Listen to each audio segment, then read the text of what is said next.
大家好，我是燕子，每天更新一道菜。今天用虾仁和秋葵做好吃的。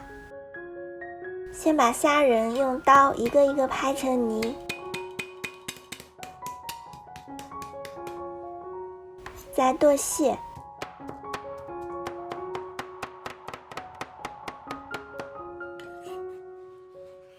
装入碗中。姜切成片，再切成丝，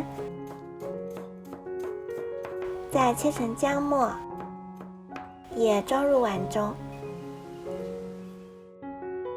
加料酒、白胡椒粉、盐，用手抓捏均匀。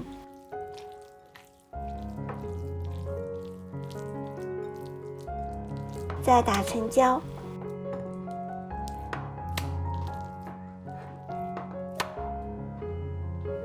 秋葵装入盆中，加盐，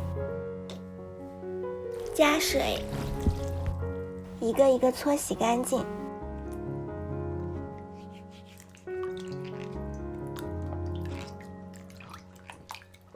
去蒂，再对半切开。去掉里面的籽，秋葵里面的籽不要扔掉。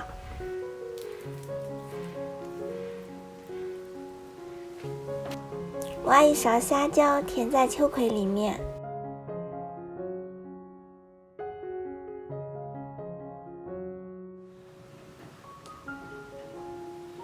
把秋葵籽粘在上面。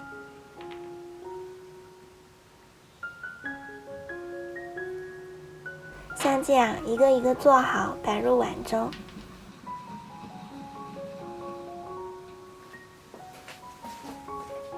蒸锅里倒入足量的水，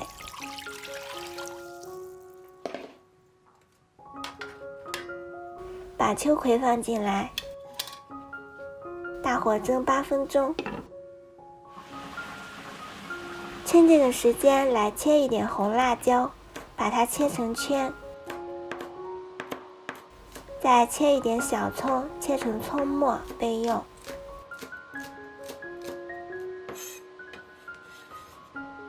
时间到后取出来，撒上红辣椒和葱，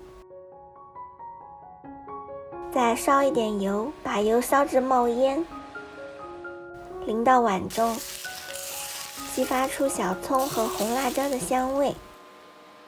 这样虾酿秋葵就完成了。秋葵有着特有的口感，把虾酿在秋葵里一起吃，非常美味，营养也更丰富，非常适合老人和孩子食用。如果你喜欢，也试试吧。好啦，本期视频就分享到这里啦。喜欢我的视频就关注我吧。